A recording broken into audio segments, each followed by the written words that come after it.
Hello dear student, आप सभी के चैनल में आपका स्वागत है। हम पिछले वीडियो में रीट एसएसटी में यूनिट 7 में खनिज और ऊर्जा संसाधन पढ़ रहे थे, जिसमें अपन ने धात्विक और अधात्विक खनिज पढ़ लिए थे, लोह खनिज। अब इसके बाद आते हैं ऊर्जा खनिज। ऊर्जा खनिज से भी क्वेश्चन आ चुका है पिछली बार, अगर आपने एग्जाम दिया हो कि भारत में औद्योगिक क्रांति का सूत्रपात का श्रेय किसे दिया जाता है, तो वो दिया जाता है कोयले को। तो ये थोड़ा बोरिंग टॉपिक है, लेकिन फिर भी इसमें से क्वेश्चन पुटअप हो जाते हैं, तो आप ध्यान दीजिएगा, वीडियो को पूरा जरूर देखिएगा। ऊर्जा खनिज क्या होते हैं? ऐसे प्राकृतिक स्रोत जिसे मानव सूर्य, जीवाश्म पदार्थ या परमाणु घटकों से प्राप्त करता है, क्या कहलाते हैं? ऊर्जा खनिज कहलाते हैं।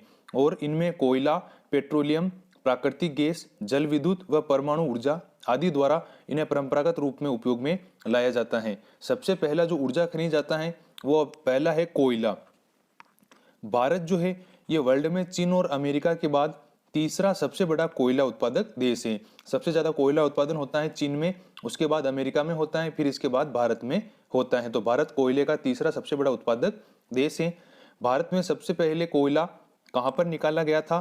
तो भारत में सबसे पहले कोयला 1814 में रानीगंज में निकाला गया था। याद रखिएगा, भारत में सबसे पहले कोयला 1814 में रानीगंज में निकाला गया था। भारत जो है ये विश्व के कोयला उत्पादन का कितना प्रतिशत उत्पादित करता है? याद रखिएगा, भारत जो है वो वर्ल्ड के कोयला उत्पादन का 4.7% कोयले का उत्पादन करता है। अकेला 4.7% कोयला का उत्पादन करता है। वर्ष 2011 में उत्पादित विद्युत शक्ति का 64.08% तापीय विद्युत था कोयला, फिर इसके बाद 32.24% जल विद्युत था और 3.68% अणु शक्ति से प्राप्त हुआ है। 2011 में जितनी विद्युत शक्ति उत्पादित हुई थी उसका 64.08% तो तापीय विद्युत उत्पादित हुआ था, कोयला 64.08%। याद रखिएगा 2011 में। फिर उसके बाद 32.24% उत्पादित हुआ था जल विद्युत और 3.68% अणु शक्ति से प्राप्त हुआ था विद्युत शक्ति का। फिर इसके बाद अपन बात करते हैं वर्तमान में तापीय विद्युत का सबसे बड़ा साधन कौन सा है? तो याद रखिएगा, वर्तमान में भी कोयला जो है ये तापीय विद्युत का आज भी सबसे बड़ा साधन है। कार्बन की मात्रा के आधार पर हम विश्व स्तर पर कोयलों को कितने भागों में विभाजित करते हैं? तो 4 भागों में विभाजित किया जाता है। सबसे उच्च किस्म का कोयला आता है एंथ्रासाइट, जिसमें कार्बन की मात्रा कितनी होती है? 80 से 90% होती है। फिर इसके बाद आता है बिटुमिनस, जिसमें 75 से 80% कोयले की मात्रा होती है। फिर इसके बाद लिग्नाइट में 35 से 50% कार्बन की मात्रा होती है। फिर अंतिम निम्न स्तर का कोयला आता है पीट, जिसमें कार्बन की मात्रा होती है 15 से 35%। फिर अपन बात करते हैं राजस्थान के संदर्भ में कि राजस्थान में कौन से स्तर का कोयला पाया जाता है? तो राजस्थान में लिग्नाइट प्रकार का कोयला पाया जाता है, जो कि चूने की चट्टानों के साथ बाड़मेर के कपूरडी, जालिपा, गिरल, भाड़खा, गुंगा तथा शिव तथा बीकानेर की बरसिंगसर, पलाना, गूढ़ा, बिठनोक और नागौर में मेड़ता, कसनड़, कुचेरा, माता सुख में मिलता है। तो याद रखिएगा, राजस्थान में किस प्रकार का कोयला पाया जाता है? लिग्नाइट प्रकार का कोयला पाया जाता है। भारत में बहुतायत में पाया जाने वाला जीवाश्मी ईंधन कौन सा है? तो याद रखिएगा, कोयला है। ये भी भारत में ज्यादा मात्रा में पाया जाने वाला जीवाश्मी ईंधन कौन सा है? तो वो भी है कोयला। और भारत जो है अपनी वाणिज्यिक आवश्यकताओं की पूर्ति के लिए, वाणिज्यिक ऊर्जा आवश्यकताओं की पूर्ति के लिए मुख्यतः किस पर निर्भर है? तो कोयले पर निर्भर हैं। लिग्नाइट जो होता है ये एक निम्न कोटि का भूरा कोयला होता है तथा मुलायम होने के साथ साथ अधिक नमी युक्त भी होता है। और लिग्नाइट के जो प्रमुख भंडार हैं भारत में कहाँ मिलते हैं? तमिलनाडु के नेवेली में लिग्नाइट कोयले के प्रमुख भंडार हमें मिलते हैं, तमिलनाडु के नेवेली में। गहराई में दबे और अधिक तापमान से प्रभावित कोयले को क्या कहा जाता है? बिटुमिनस कोयला कहा जाता है। बिटुमिनस कोयला जो होता है ये अधिक गहराई में होता है और अधिक तापमान से प्रभावित होता है। वाणिज्यिक प्रयोगों में बिटुमिनस कोयला सर्वाधिक लोकप्रिय होता है। याद रखिएगा, वाणिज्यिक ऊर्जा प्रयोग में कौन सा कोयला सर्वाधिक लोकप्रिय है? तो बिटुमिनस कोयला सर्वाधिक लोकप्रिय होता है। धातु शोधन में उच्च श्रेणी के बिटुमिनस कोयला का प्रयोग किया जाता है, जिसका लोहे के प्रगलन में विशेष महत्व है। जब लोहा गलाया जाता है तो उस समय किसका प्रयोग किया जाता है? बिटुमिनस कोयले का प्रयोग किया जाता है। एंथ्रासाइट जो होता है ये सर्वोत्तम गुण वाला कठोर कोयला होता है और इसमें कार्बन की मात्रा 90 से 95% तक होती है। अब आप देखिए भारत में कोयला कौन से क्षेत्रों में उपलब्ध है? तो 2 क्षेत्रों में उपलब्ध है। पहला है गोंडवाना युगीन और दूसरा है टर्शियरी काल। उत्पादन और उपभोग की दृष्टि से गोंडवाना युगीन कोयले का सर्वाधिक महत्व है। उत्पादन भी गोंडवाना यूगिन कोयले का सर्वाधिक होता है और उपभोग भी गोंडवाना यूगिन कोयले का सर्वाधिक होता है। भारत में 2% कोयला जो है ये टर्शियरी काल की और मेसोजोइक काल की चट्टानों से प्राप्त होता है। याद रखिएगा कि भारत में कितने प्रतिशत कोयला टर्शियरी काल की और मेसोजोइक काल की चट्टानों से प्राप्त होता है, तो 2% कोयला ही टर्शियरी और मेसोजोइक काल की चट्टानों से प्राप्त होता है। भारत में अधिकांश धात्विक खनिज जो है ये प्रायद्वीपीय पठारी क्षेत्र की प्राचीन क्रिस्टलीय चट्टानों में पाए जाते हैं। याद रखिएगा, भारत में अधिकांश जो धात्विक खनिज हैं ये प्रायद्वीपीय पठारी क्षेत्र की प्राचीन क्रिस्टलीय चट्टानों में पाए जाते हैं। कोयले का जो लगभग 97% भाग है वो कौन सी नदी घाटियों में पाया जाता है? दामोदर, सोन, महानदी और गोदावरी नदियों की घाटियों में कोयले का लगभग 97% भाग पाया जाता है। अधिकांश जो प्रमुख खनिज हैं ये मंगलोर से कानपुर को जोड़ने वाली कल्पित रेखा के पूर्व में पाए जाते हैं। मंगलोर कहाँ पर है? कर्नाटक में। तो याद रखिएगा, अधिकांश प्रमुख खनिज जो हैं ये मंगलोर से कानपुर को जोड़ने वाली कल्पित रेखा के पूर्व में पाए जाते हैं। भारत में कोयला निक्षेपों का लगभग 80% भाग जो है किस प्रकार के कोयले का है? बिटुमिनस प्रकार के कोयले का है तथा गैर कोककारी श्रेणी का है। याद रखना, भारत में कोयला निक्षेपों का लगभग 80% भाग जो है बिटुमिनस प्रकार के कोयले का है तथा गैर कोककारी श्रेणी का है। गोंडवाना लैंड के प्रमुख संसाधन पश्चिमी बंगाल, झारखंड, उड़ीसा, छत्तीसगढ़, एमपी, महाराष्ट्र और आंध्र प्रदेश में स्थित कोयला क्षेत्रों में पाए जाते हैं। भारत में सर्वाधिक महत्वपूर्ण गोंडवाना कोयला क्षेत्र कहाँ पर है? याद रखना, दामोदर घाटी में स्थित है। इंपॉर्टेंट फैक्ट है कि भारत में सर्वाधिक महत्वपूर्ण गोंडवाना कोयला क्षेत्र कहाँ पर है? कहाँ पर स्थित है? तो दामोदर घाटी में स्थित है। जहाँ पर झारखंड, बंगाल कोयला पट्टी स्थित है दामोदर घाटी में, तो भारत में सर्वाधिक महत्वपूर्ण गोंडवाना कोयला क्षेत्र जो है ये दामोदर घाटी में स्थित है। और सर्वाधिक महत्वपूर्ण कोयला खनन क्षेत्र कहाँ पर है? मध्य प्रदेश में सिंगरौली कोयला क्षेत्र जो है इसका कुछ भाग यूपी में भी आता है। तो आपसे ये 2 फैक्ट हो गए कि भारत में सर्वाधिक महत्वपूर्ण गोंडवाना कोयला क्षेत्र कहाँ पर है? दामोदर घाटी में। और सर्वाधिक महत्वपूर्ण कोयला खनन क्षेत्र कहाँ पर है? मध्य प्रदेश में सिंगरौली कोयला क्षेत्र, जिसका कुछ भाग कहाँ पर आता है? यूपी में भी आता है। टर्शियरी कोयला जो है ये असम, अरुणाचल प्रदेश, मेघालय तथा नागालैंड में पाया जाता है। और सिंगरेनी कोलेरीज देश की अग्रणी कोयला उत्पादक कंपनी है। आपसे पूछ लिया जाए कि भारत की अग्रणी कोयला उत्पादक कंपनी कौन सी है, तो सिंगरेनी कोलेरीज जो है ये कंपनी का नाम है। ये देश की अग्रणी कोयला उत्पादक कंपनी है, सिंगरेनी कोलेरीज। अब इसके बाद आता है दूसरा ऊर्जा खनिज है पेट्रोलियम। भारत में लगभग 30 लाख वर्ष पुरानी अवसादी चट्टानों में पेट्रोलियम के भंडार उपलब्ध हैं। अवसादी चट्टानों में पाया जाता है पेट्रोल। तो याद रखना कि भारत में लगभग 30 लाख वर्ष पुरानी अवसादी चट्टानों में पेट्रोलियम के भंडार उपलब्ध हैं। एक अनुमान के अनुसार भारत में विश्व का कुल संचित तेल का कितने प्रतिशत खनिज तेल उपलब्ध है? 0.5%। भारत में विश्व का कुल संचित तेल का 0.5% खनिज तेल उपलब्ध है भारत के पास। 1938 में नाहरकटिया क्षेत्र में तेल की खोज हुई थी और उसके बाद 1959 में बर्मा ऑयल कंपनी और भारत सरकार के साझे में अर्थात संयुक्त साझेदारी में ऑयल इंडिया लिमिटेड की स्थापना हुई थी। तो आपसे पूछ लिया जाए कि ऑयल इंडिया लिमिटेड की स्थापना कब हुई थी, तो 1959 में बर्मा ऑयल कंपनी और भारत सरकार के संयुक्त साझेदारी में ऑयल इंडिया लिमिटेड की स्थापना हुई थी।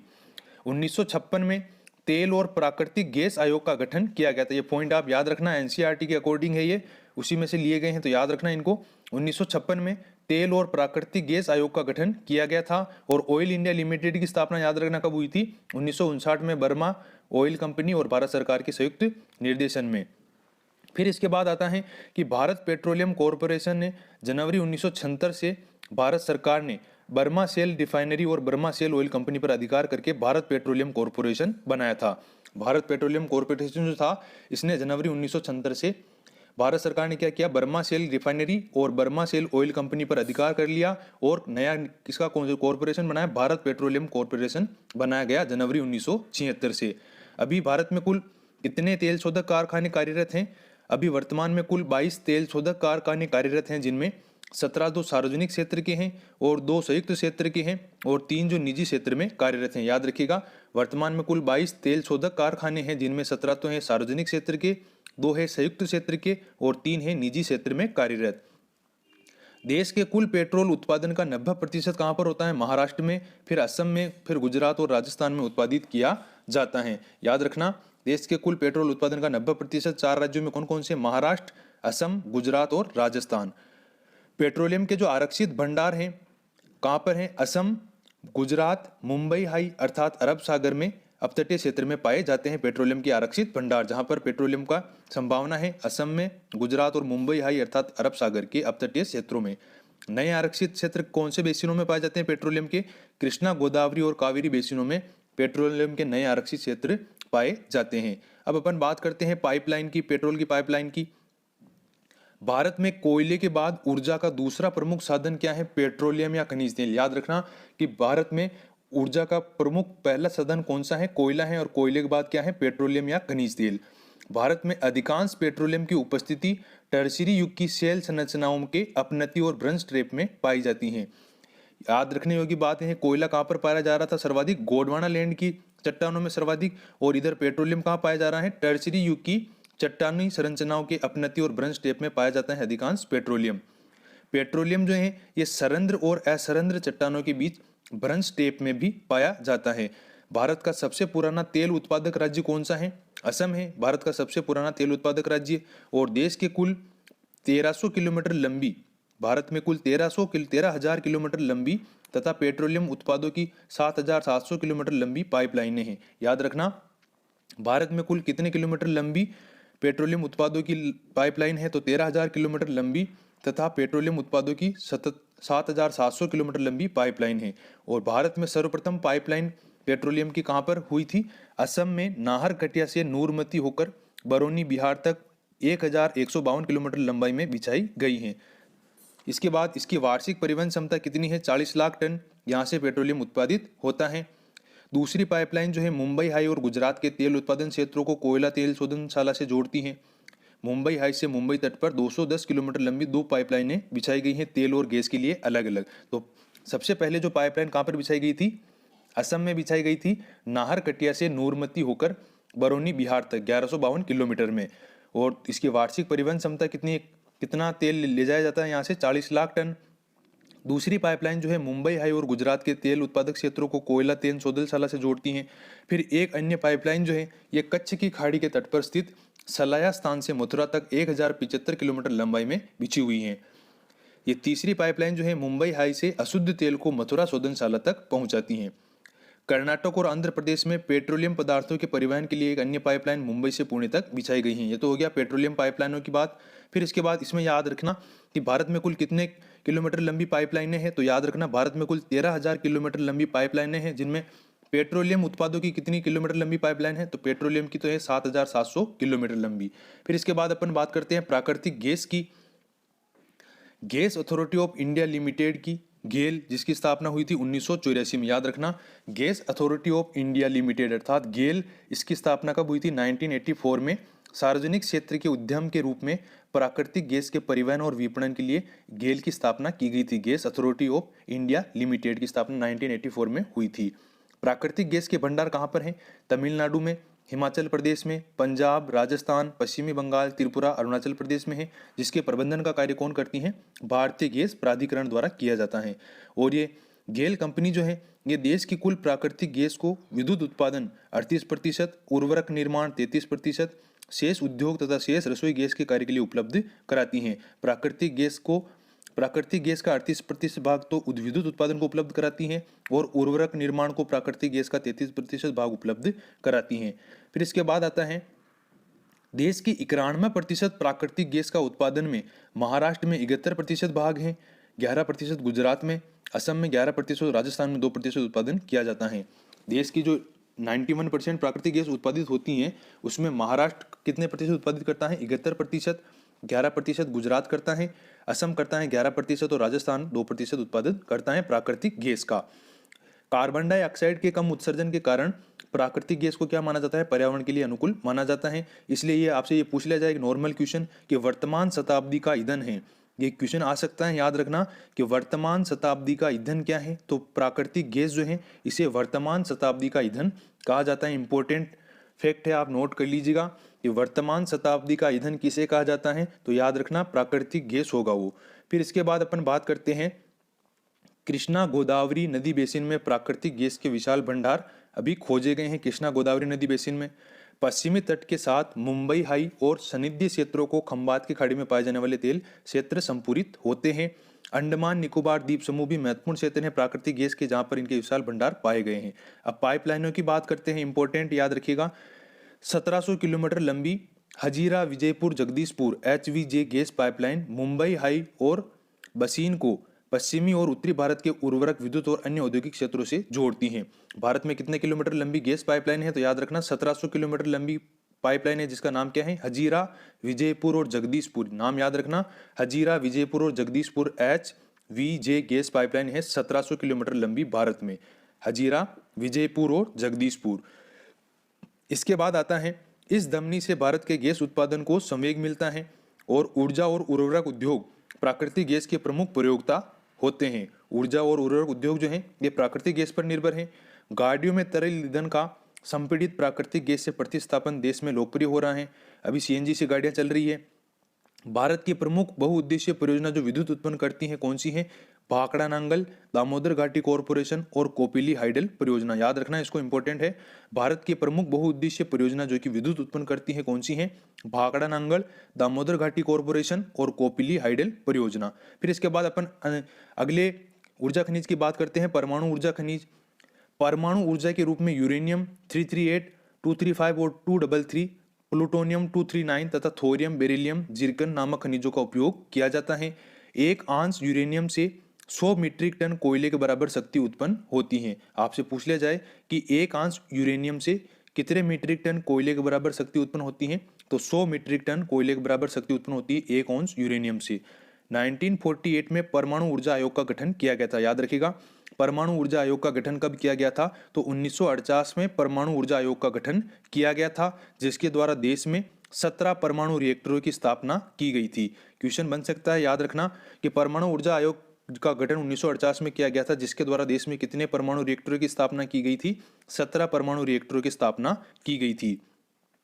इन परमाणु रिएक्टरों द्वारा देश में 4800 मेगावाट विद्युत का उत्पादन किया जाता है। यूरेनियम और थोरियम जो कि झारखंड और राजस्थान के अरावली पर्वत श्रृंखला में पाए जाते हैं। याद रखना, यूरेनियम और थोरियम कहाँ पर पाए जाते हैं, झारखंड और राजस्थान की अरावली पर्वत श्रृंखला में पाए जाते हैं। जब परमाणु ऊर्जा आयोग का गठन हुआ था 1948 में, इसकी प्रगति में 1954 में ट्राम्बे परमाणु ऊर्जा संस्थान की स्थापना हुई थी। 1954 में ट्राम्बे परमाणु ऊर्जा संस्थान की स्थापना हुई थी, जिसके बाद परमाणु ऊर्जा आयोग की प्रगति हुई थी और जिसे बाद में 1967 में भाभा परमाणु अनुसंधान केंद्र के रूप में पुनः नामित किया गया था। 1954 में जब ट्राम्बे परमाणु ऊर्जा संस्थान की स्थापना हुई तो इसी को 1967 में भाभा परमाणु अनुसंधान केंद्र के रूप में वापस इसका नामकरण किया गया था, ट्राम्बे परमाणु ऊर्जा संस्थान का। याद रखना, भाभा परमाणु अनुसंधान केंद्र की स्थापना 1967 में हुई, जिसका पूर्व में नाम क्या था, ट्राम्बे परमाणु ऊर्जा संस्थान 1954 में। फिर इसके बाद अपन बात करते हैं 1987 में भारतीय परमाणु विद्युत निगम की स्थापना की गई थी। परमाणु ऊर्जा आयोग की स्थापना कब हुई, 1948 में। ट्राम्बे विद्युत, इसके बाद अपन ने आए ट्राम्बे परमाणु ऊर्जा संस्थान की स्थापना 1954 में। फिर इसी का नाम 1967 में बदल कर क्या रखा गया, भाभा परमाणु अनुसंधान केंद्र, और 1987 में परमाणु विद्युत निगम की स्थापना की गई थी 1987 में।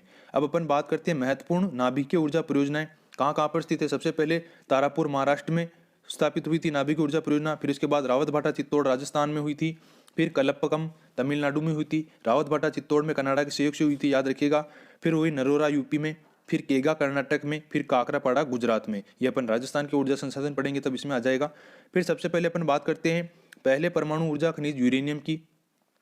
बिहार के सिंह भूमि और राजस्थान के धारवाड़ और आर्कियन चट्टानों, उत्तरी बिहार, आंध्र प्रदेश के नेल्लोर, राजस्थान के अभ्रक के क्षेत्रों में पेगमेनाइट चट्टानों में तथा केरल के समुद्र तटीय भागों में मोनोजाइट निक्षेपों में, हिमाचल प्रदेश के कुल्लू चमोली जिलों के चट्टानों में यूरेनियम प्राप्त किया जाता है।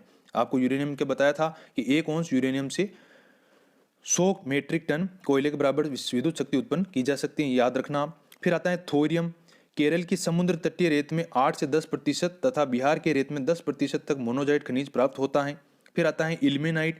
भारत के पश्चिमी तट पर कुमारी अंतरीप, नर्मदा नदी के एस्चुरी, महानदी के रेत से इल्मेनाइट प्राप्त किया जाता है। और ये फैक्ट आप याद रखना कि केरल की रेत में इल्मेनाइट के कितने प्रतिशत तक भंडार उपलब्ध हैं, तो 93% भंडार केरल की रेत में इल्मेनाइट के उपलब्ध हैं। फिर इसके बाद बात करते हैं बेरिलियम की। राजस्थान, बिहार, आंध्र प्रदेश, तमिलनाडु के अभ्रक खनन क्षेत्रों से बेरिलियम प्राप्त किया जाता है। फिर आता है जीरकन। इसका भी आप याद रखना कि केरल की बालू की रेत से कौन सा परमाणु ऊर्जा खनिज प्राप्त किया जाता है, तो जीरकन। केरल की बालू की रेत से जीरकन प्राप्त किया जाता है। केरल की बालू की रेत जो है इससे जीरकन खनिज प्राप्त किया जाता है। फिर आता है ग्रेफाइट। उड़ीसा में कालाहांडी के पठार, गंजाम, कोरापुट जिलों, आंध्र प्रदेश में वारंगल, विशाखापट्टनम, पश्चिमी गोदावरी, एमपी में बैतूल, कर्नाटक में मैसूर, तमिलनाडु में तिरुनवेली, बिहार में भागलपुर, सिक्किम में सूचतांग जिलों से प्राप्त किया जाता है ग्रेफाइट। और ग्रेफाइट के कुल उत्पादन का 50% उड़ीसा में होता है, 20% बिहार में और 18% आंध्र प्रदेश से प्राप्त होता है कुल ग्रेफाइट। फिर इसके बाद अपन बात करते हैं भूतापीय ऊर्जा की। पृथ्वी के जो आंतरिक भाग हैं, तो पृथ्वी के आंतरिक भागों से ताप का प्रयोग कर उत्पन्न की जाने वाली विद्युत को क्या कहते हैं? भूतापीय ऊर्जा कहते हैं। कि पृथ्वी के आंतरिक भागों से तपन का उपयोग कर, ताप का उपयोग कर जो उत्पन्न की जाती है ऊर्जा, उसे क्या कहते हैं? विद्युत भूतापीय ऊर्जा कहा जाता है। और भूतापीय ऊर्जा के दोहन के लिए भारत में कितनी परियोजनाएं शुरू की गई हैं? 2 प्रायोगिक परियोजनाएं शुरू की गई हैं भूतापीय ऊर्जा के दोहन के लिए। एक तो है हिमाचल प्रदेश में मणिकरण के निकट पार्वती घाटी में, और दूसरी है लद्दाख में पूगा घाटी में। याद रखना, भूतापीय ऊर्जा के दोहन के लिए भारत में 2 प्रायोगिक परियोजनाएं शुरू की गई हैं। पहली तो है हिमाचल प्रदेश में मणिकरण के निकट पार्वती घाटी में, और दूसरी कहां पर है? लद्दाख में पूगा घाटी में स्थित है भूतापीय ऊर्जा की दोहन के लिए 2 प्रायोगिक परियोजनाएं। फिर इसके बाद अपन बात करते हैं बायोगैस की। बायोगैस क्या होती हैं? ये जैविक पदार्थों के अपघटन से उत्पन्न होती हैं, जिसकी तापीय क्षमता मिट्टी के तेल, उपलों और चारकोल की अपेक्षा अधिक होती है। बायोगैस संयंत्र जो है नगरपालिका, सहकारिता तथा निजी स्तर पर लगाए जाते हैं। फिर आता है ज्वारीय ऊर्जा। भारत में कच्छ की खाड़ी में ज्वारीय तरंगों द्वारा ऊर्जा उत्पन्न करने की आदर्श दशाएं उपस्थित हैं। आपसे पूछ लिया जाए कि भारत में कहां पर ज्वारीय तरंगों द्वारा ऊर्जा उत्पन्न करने की आदर्श दशाएं उपस्थित हैं, तो कच्छ की खाड़ी में। राष्ट्रीय हाइड्रो पावर कॉरपोरेशन ने कच्छ की खाड़ी में 900 मेगावाट का ज्वारीय विद्युत ऊर्जा संयंत्र स्थापित किया है। याद रखिएगा, राष्ट्रीय हाइड्रो पावर कॉरपोरेशन ने 900 मेगावाट का ज्वारीय विद्युत ऊर्जा संयंत्र कहां पर स्थापित किया है? कच्छ की खाड़ी में। और ज्वारीय तरंगों द्वारा ऊर्जा उत्पन्न करने की आदर्श दशाएं कहां पर उपस्थित हैं? कच्छ की खाड़ी में। फिर इसके बाद अपन बात करते हैं 1982 में ऊर्जा मंत्रालय के अधीन गैर परंपरागत ऊर्जा विभाग स्थापित किया गया था। गैर परंपरागत ऊर्जा विभाग की स्थापना कब हुई थी? 1982 में। और विश्व बैंक की सहायता से 1987 में भारतीय नवीकरणीय विकास एजेंसी इरडा की स्थापना की गई है। याद रखना दोनों को, 1982 में तो गैर परंपरागत ऊर्जा विभाग की स्थापना हुई थी, और 1987 में किसकी स्थापना हुई थी? इरडा की, अर्थात भारतीय नवीकरणीय विकास एजेंसी की स्थापना हुई थी 1987 में। फिर अपन बात करते हैं पवन ऊर्जा के बारे में कि भारत में पवन ऊर्जा की फार्म की विशालतम पेटी कहां पर स्थित है? तमिलनाडु में नागरकोइल से मदुरई तक भारत में पवन ऊर्जा फार्म की विशालतम पेटी स्थित है। सर्वाधिक पवन ऊर्जा का उत्पादन होता है तमिलनाडु में। तो याद रखिएगा, भारत में पवन ऊर्जा की विशालतम पेटी जो है वो तमिलनाडु में नागरकोइल से मदुरई तक स्थित है। इसके अतिरिक्त आंध्रा में, कर्नाटक, गुजरात, केरल, महाराष्ट्र, लक्षद्वीप में भी पवन ऊर्जा फार्म है। नागरकोइल और राजस्थान के जैसलमेर में पवन ऊर्जा का प्रभावी प्रयोग किया जाता है। भारत में पवन ऊर्जा की कुल क्षमता कितनी है? 45,000 मेगावाट। भारत में पवन ऊर्जा की कुल क्षमता है 45,000 मेगावाट। और भारत में पवन ऊर्जा उत्पादन में तमिलनाडु प्रथम स्थान पर पाया जाता है अभी। अब अपन बात करते हैं सौर ऊर्जा की। सौर ऊर्जा के अंतर्गत फोटोवोल्टाइक प्रौद्योगिकी द्वारा धूप को सीधे विद्युत में परिवर्तित किया जाता है। इंपॉर्टेंट क्वेश्चन है, नॉर्मल क्वेश्चन आ सकता है कि सौर ऊर्जा के अंतर्गत कौन सी प्रौद्योगिकी द्वारा धूप को सीधे विद्युत में परिवर्तित किया जाता है? तो फोटोवोल्टाइक प्रौद्योगिकी द्वारा सौर ऊर्जा के अंतर्गत धूप को सीधे विद्युत में परिवर्तित किया जाता है। भारत का जो सबसे बड़ा सौर ऊर्जा संयंत्र है ये कहां पर है? भुज, गुजरात के निकट माधवपुर में स्थित है भारत का सबसे बड़ा सौर ऊर्जा संयंत्र। कहां पर? भुज, गुजरात के निकट माधापुर में, जहां पर सौर ऊर्जा से दूध के बड़े बर्तनों को कीटाणु मुक्त किया जाता है। आपसे पूछ लिया जाए कि भारत का सबसे बड़ा सौर ऊर्जा संयंत्र कहां पर है? तो भुज, गुजरात के निकट माधापुर में। भारत में प्रतिवर्ष 5,000 ट्रिलियन किलोवाट प्रति घंटा सूर्य विकिरण प्राप्त होती है। याद रखना, भारत में प्रतिवर्ष 5,000 ट्रिलियन किलोवाट प्रति घंटा सूर्य विकिरण प्राप्त होती है। और सौर ऊर्जा को काम में लाने के लिए जिन 2 प्रक्रमों को बहुत ही प्रभावी माना जाता है वो कौन कौन से हैं? फोटोवोल्टाइक और सौर तापीय प्रौद्योगिकी। याद रखना, फोटोवोल्टाइक टेक्निक को, इसका 2 पॉइंट बने हैं कि सौर ऊर्जा के अंतर्गत फोटोवोल्टाइक प्रौद्योगिकी द्वारा धूप को सीधे विद्युत में चेंज किया जाता है। और सौर ऊर्जा को यूज में लेने के लिए जो 2 प्रक्रम यूज में आते हैं बूथ हैं वो कौन से हैं? फोटोवोल्टाइक और सौर तापीय प्रौद्योगिकी। सौर ऊर्जा कोयला या तेल आधारित संयंत्रों की अपेक्षा 7% अधिक और नाभिकीय ऊर्जा से 10% अधिक प्रभावी है। सौर ऊर्जा जो है ये कोयला या तेल आधारित संयंत्र जो होते हैं उनसे 7% अधिक प्रभावी है, और नाभिकीय ऊर्जा से 10% अधिक प्रभावी है सौर ऊर्जा।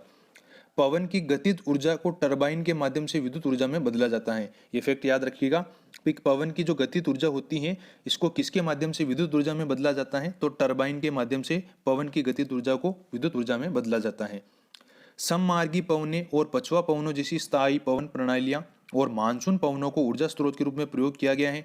और हमारे देश में पवन ऊर्जा उत्पादन की संभावित क्षमता कितनी है, 50,000 मेगावाट की है। 50,000 मेगावाट की संभावित क्षमता है हमारे पवन ऊर्जा उत्पादन की हमारे देश में।